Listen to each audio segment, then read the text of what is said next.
Peace to everybody. This is about the climate change could expose 1 billion more people to bug-borne diseases, study says. As you can see here in the picture is a mosquito that sucking up blood, and that's what they do. About 1 billion more people might be exposed to mosquito-borne diseases as temperatures continue to rise with climate change, according to a new study.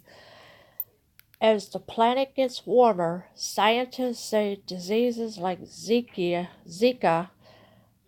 chikungunya, or whatever the word that is, and dengue will continue spreading further north. So yeah, the studies are saying these um diseases are going to be more on the rise as the temperature rises, and like and the diseases like Zika.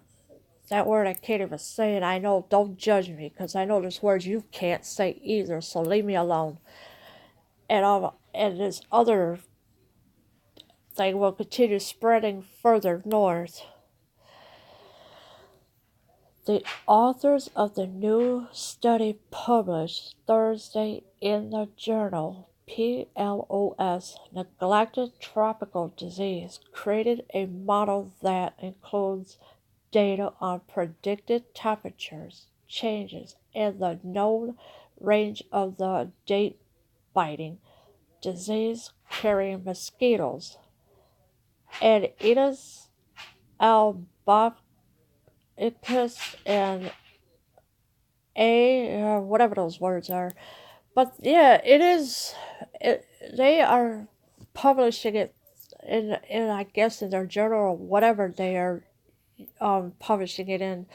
But all those diseases are definitely going to be on the rise, and with the temperatures changing every day and that, Europe will probably see more of the biggest increase in diseases from both of these species, the researchers say.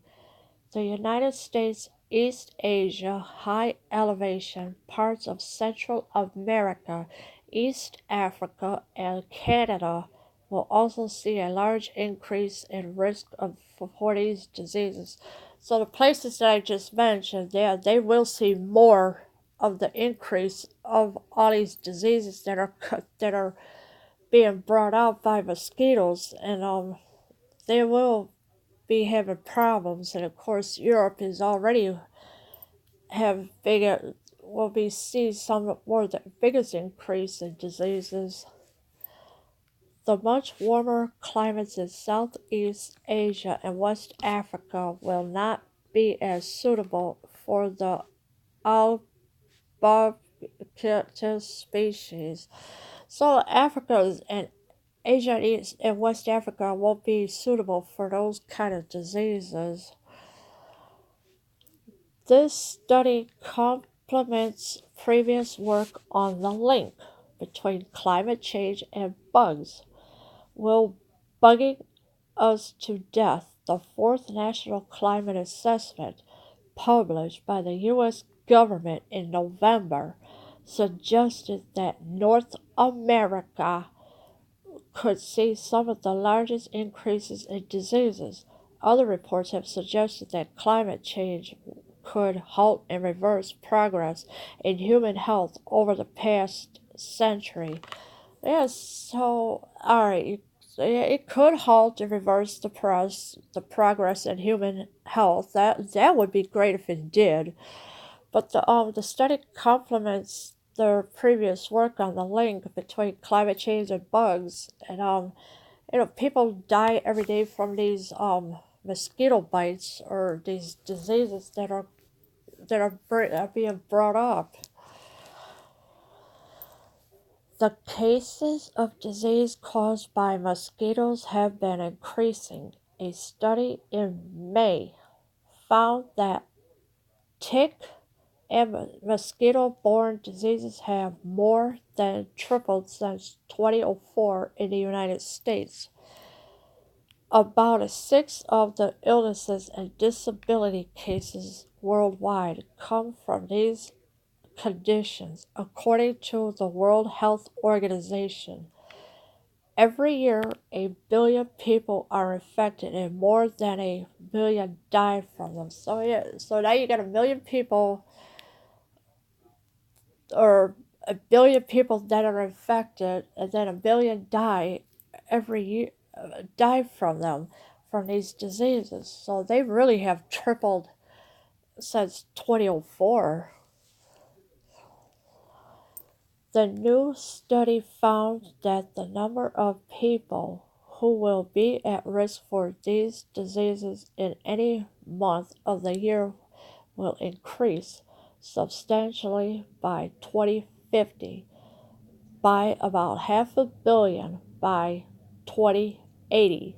The number of people at risk in one or more months increases to nearly a billion more than currently expected. So that is pretty much a large amount that is going to increase substantially by the year 2050, and about half a billion and also by 2080 the number of people at risk in one more months increased to nearly to billion more than currently expected.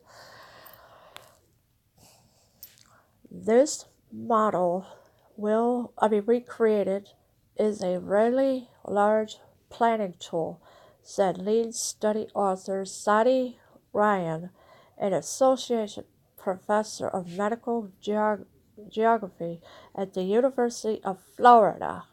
She hopes officials will use the work to anticipate problems so they can budget and plan to keep the bugs at bay. As such, planning has worked well in the past. So this study author, yeah, she's doing everything to keep these things at bay, but it's not easy. But then you got to budget and plan everything to keep the bugs at bay, and it's like, oh well, we're gonna have to do something.